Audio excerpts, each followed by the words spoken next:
Latest technology courses, best infrastructure మరియు అద్భుతమైన placements. Engineering లో మీ best choice Avian institute of engineering and technology, Ibrahimpatnam. Hi, welcome to iDream. Junior NTR and ఆయన అభిమానుల మధ్య ఏం జరుగుతుంది? రా ఎన్టీఆర్ పేరుతో స్వరూప్ ఇప్పుడు 100 కోట్ల ఖర్చుతో నేను ఊరువాడ కార్యక్రమం చేస్తానని చెప్పేసి తిరుపతిలో ఆల్రెడీ ప్రెస్ మీట్ పెట్టారు. ప్రెస్ మీట్ పెట్టిన తర్వాత కూడా ఈ వివాదం సద్దుమనగట్లేదు. ఎక్కడైనా సరే ఒక హీరో ఫ్యాన్స్కి మధ్య వార్ ఉండడం కామన్. అయితే ఇప్పుడు సినారియో ఎలా మారిపోయిందంటే జూనియర్ ఎన్టీఆర్ ఫ్యాన్స్లోనే 2 వర్గాలుగా చీలిపోయారు. ఒక వర్గం రా ఎన్టీఆర్ని సపోర్ట్ చేస్తుంటే ఇంకో వర్గం ఎన్టీఆర్ గారు ఆయన అఫిషియల్గా అనౌన్స్మెంట్ ఇచ్చే వరకు ఆగండి, తొందరపడమాకండి, హీరో మాటనే పాటిద్దామని చెప్పి ఒక వర్గం తయారైంది. అసలు మొత్తం ఈ సినారియోలో ఏం జరుగుతుంది మనకి వివరించడానికి దర్శక నిర్మాత తమ్మారెడ్డి భరద్వాజ్ గారు మనతో పాటు స్టూడియోలో ఉన్నారు. వారిని అడిగి ఈ పూర్తి విషయాలు తెలుసుకుందాం. హాయ్ సార్, నమస్తే. సార్, యాక్చువల్గా నేను ఇంట్రోలో చెప్పిందే సార్, ఎక్కడైనా ఒక హీరో ఫ్యాన్స్కి ఇంకో హీరో ఫ్యాన్స్కి మధ్య గొడవలు ఉండడం కామన్. ఇప్పుడు పరిస్థితి ఎలా తయారైందంటే జూనియర్ ఎన్టీఆర్ గారి ఫ్యాన్స్ 2 వర్గాలుగా చీలిపోయారు. ఒకరు రా ఎన్టీఆర్ని సపోర్ట్ చేస్తున్నారు, ఒకరు హీరో గారి మాట కోసం ఎదురు చూద్దాం అంటున్నారు. ఈ మొత్తం సినారియోలో మీరేం అబ్జర్వ్ చేశారు సార్? అంటే ఎక్కడైనా ఏ హీరో ఫ్యాన్స్కైనా కానీ ఇట్లా 2-3 వర్గాలు ఉంటాయి ఎప్పుడు సార్.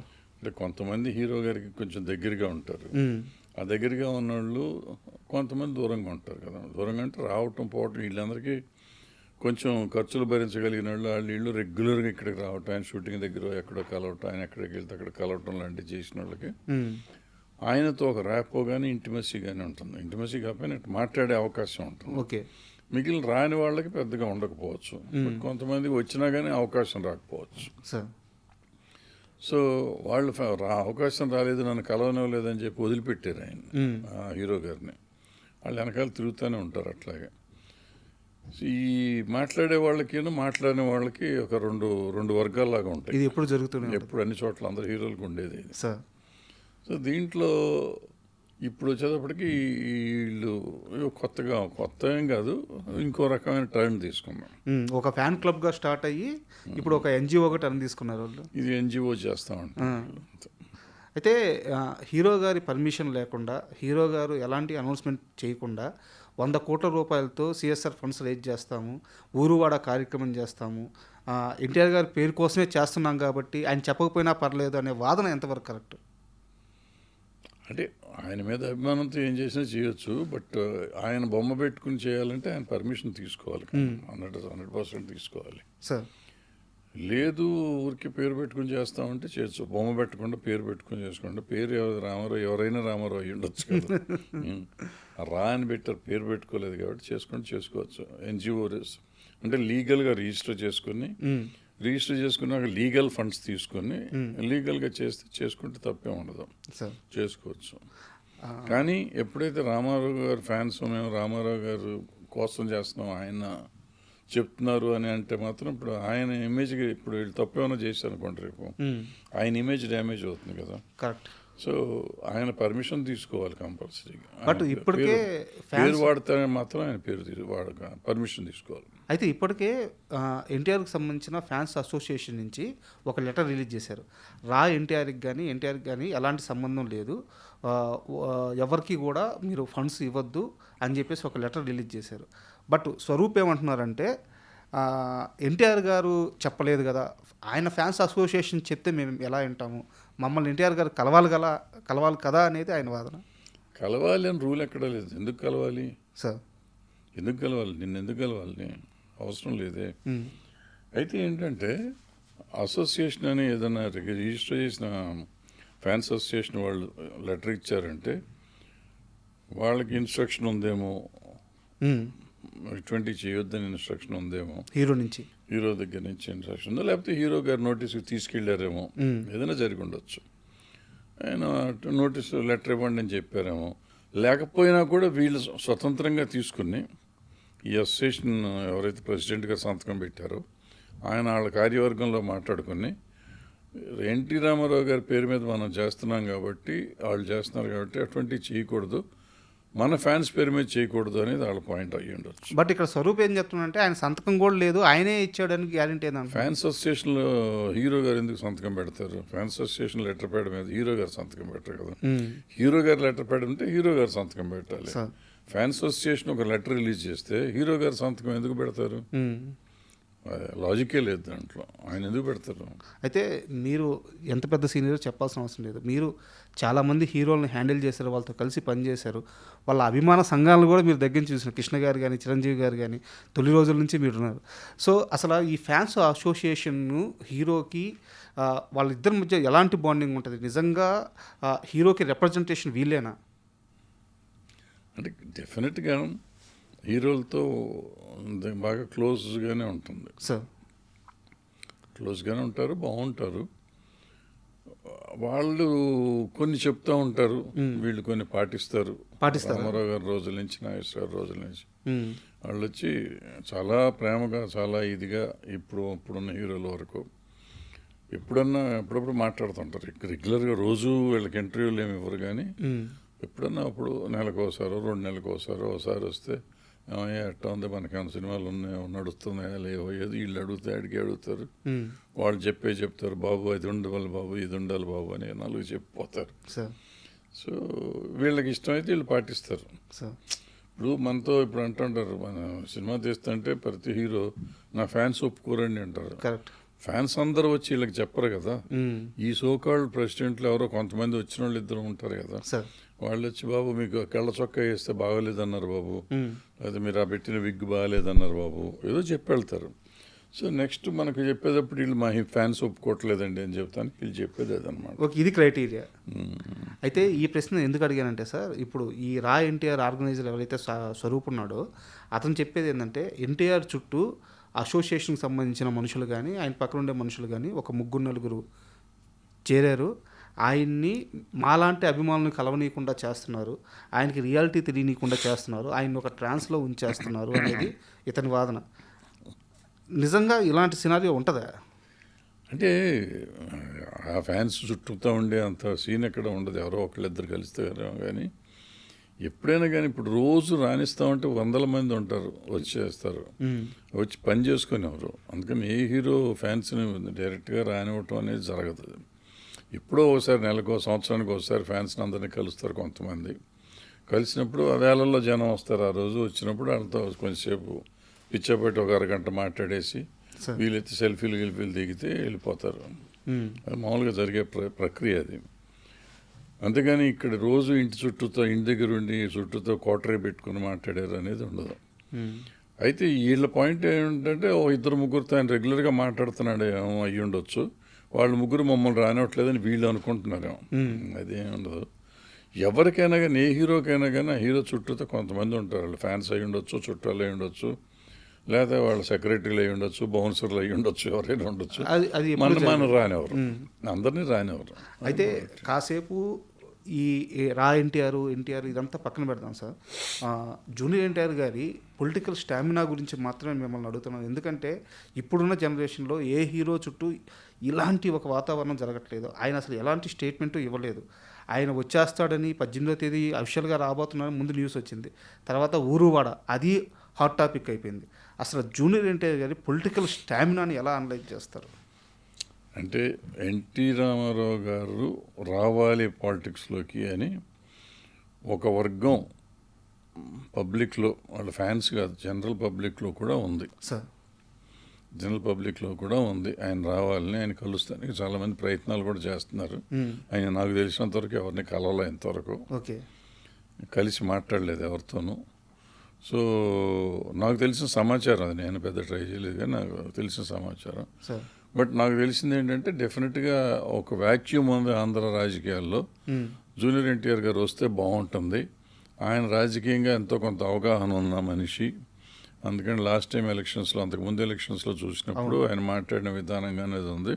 మరి తర్వాత 10 ఏళ్ళు అయిపోయింది కాబట్టి ఆయన కొంత పరిపక్వత వచ్చి ఉంటుంది అనే ఉద్దేశంతో చాలామంది ఆయన వస్తే బాగుంటుంది, ఎన్టీ రామారావు గారి వారసుడిగా, ఈయన పాపులర్ హీరోగా, ఒక నాలెడ్జ్ ఉన్న పర్సన్గా వస్తే బాగుంటుంది. అందులో ఇప్పుడు కొత్తగా విజయ్ ముఖ్యమంత్రి అయిపోయినాక వస్తే బాగుంటుంది అనే లెక్కలో వీళ్ళంతా ఉన్నారు. ఇప్పుడు మీరు చెప్పే రా అనేది కూడా అక్కడ విజయ్ వాళ్ళు కూడా ఇట్లాగే చేసి సోషల్ సర్వీస్ చేసి ముందుగానే వాళ్ళు ఒక ఫోర్స్ పెట్టి చేసి దాన్ని తీసుకొచ్చి వాళ్ళ ఎలక్షన్కి చేసేసరికి టోటల్గా ఇది వచ్చింది, నెట్వర్క్ వచ్చింది వాళ్ళకి, తమిళనాడు అంతా. సార్ సో ఆ నెట్వర్క్ను వాడుకోవటం ఈజీ అయిపోయింది ఆయనకి ఎలక్షన్లో, అందుకని మేజర్గా గెలిచారు వాళ్ళు. సో అదే నెట్వర్క్ చేసేస్తే వస్తుంది కదా అనే ఉద్దేశంలో బయట జనం కూడా అనుకున్నారు. ఈ అనుకుంటున్నది వీళ్ళు విన్నారేమో, వీళ్ళు ముందు మొదలెట్టేద్దాను ఊరు వాడ అని ఉంటారు. ఇప్పుడు ఆ స్వరూప్ చెప్పేది కూడా ఇదే సార్. అంటే ఒక్కసారి అంటే 27,000 మంది మెంబర్స్ ఉన్నాం మేము. ఇంత పెద్ద ఒక ఫ్యాన్ క్లబ్, ఒక ఎన్జిఓ అయింది, ఇన్ని కార్యక్రమాలు చేస్తాం. నిజంగానే రా ఎన్టీఆర్ అనేది కరోనా టైంలో చాలా గుడ్ సర్వీస్ చేశారు సార్. మేము ఎంతో కొంత అంటే ఆయనకున్న కోట్ల మంది అభిమానుల్లో మేము ఎంతో కొంత ఒక అడుగు అయితే ముందున్నాం, పనిచేస్తున్నాము. ఇలాంటి ఒక కార్యక్రమం పెట్టుకున్నప్పుడు హీరో గారు పిలిచి స్వరూప్ ఏంది అని అడిగినప్పుడు ఆయనకి మేము డీటెయిల్గా ఎక్స్ప్లెయిన్ చేస్తాం కదా, దీనివల్ల వచ్చే మంచి చెప్తాం కదా, ఆయన ఎందుకు మమ్మల్ని పిలవట్లేదు అనేదే నా బాధ అని చెప్పి ఆయన చెప్తున్నారు సార్. అంటే ఒక మనిషి ఇంత ప్రేమిస్తున్నప్పుడు ఆయన ఎందుకు దగ్గరికి తీసుకోవట్లేదు అనేది వాళ్ళ వాదన. అంటే భగవద్గీతలో ఒకటి చెప్తారు కదా, కృష్ణుడు ఏం చెప్తాడు, నీకు చేతనైంది నువ్వు చెయ్యి, దానికి ఫలితం ఆశించొద్దు అంటాడు. వీళ్ళు నిజంగా అభిమానులు అయితే వాళ్ళు పనులు చేయమనండి, ఆయన పిలిచినప్పుడు పిలుస్తాడు. నేను అభిమాని అండి, నేను ఎన్టీ రామారావు గారికి అభిమాని. నా శాయశక్తిలో నేను ఏదో చేస్తున్నా, ఏదో ఒక రోజు ఆయనకి తెలిసినప్పుడు నన్ను పిలుస్తాడు. అంతేకాని నేను పేపర్లో టీవీలో నాటిలో కనపడేసి నన్ను ఎందుకు పిలవడు, నేను పని చేస్తాను, నన్ను ఎందుకు పిలవడు అని చెప్పి నేను అడగకూడదు కదా. నిజమైన భక్తుడైతే దేవుడు ఎందుకు కనపడ్డాను రోజు అడుగుతాం. మన దేవుడి గుడికి వెళ్ళి పూజ చేస్తున్నాం, రోజు పూజ చేస్తాం. మాకు కనపడేంటి, నేను పూజ చేస్తున్నాను కదా, రోజు అన్నదానం చేస్తున్నాను, నేను రోజు అది చేస్తున్నా, హుండీలో డబ్బులు వేస్తున్నా, నాకు ఎందుకు కనపడతలేదు దేవుడు అని అంటే కనపడ్డు. టైం రావాలి అంతే, ఆ టైం వచ్చినప్పుడు ఆయన వస్తాడు అంతే. అట్లాగే హీరోలు కూడా అంతే. హీరోలు ఎప్పుడు ఎవరిని పిలిచి బాబు మీరంతా నా ఫ్యాన్స్ అవ్వండి అని ఎప్పుడు అడగల ఎవరిని.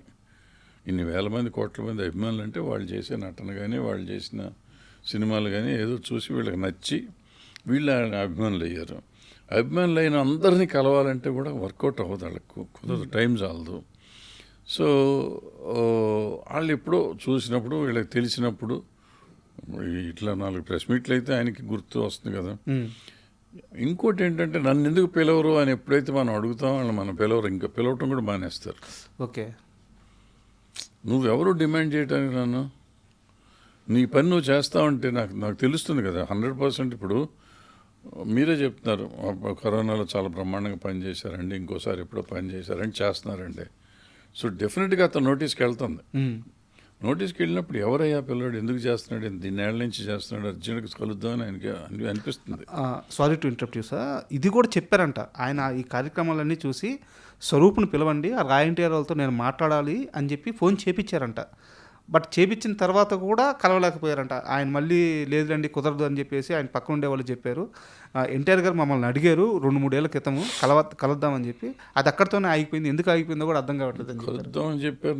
ఎన్టీఆర్ ఈయనతో మాట్లాడారా? లేదు, వాళ్ళ చేత ఫోన్ చేయించారంట. ఎవరితోనూ ఫోన్ చేయించారు కదా, ఫోన్ చేశారు కదా. అవును, అంటే నిన్ను గుర్తించారు, అయిపోయింది కదా. దాంతో సాటిస్ఫై అవ్వచ్చు కదా. ఎన్టీఆర్ నాతో మాట్లాడాలి అనుకోవటం ఎందుకు? నిన్ను గుర్తించారు అంటే ఆయన మనసులో ఉంది, ఆయన మనసులోకి వెళ్ళింది నీ పేరు.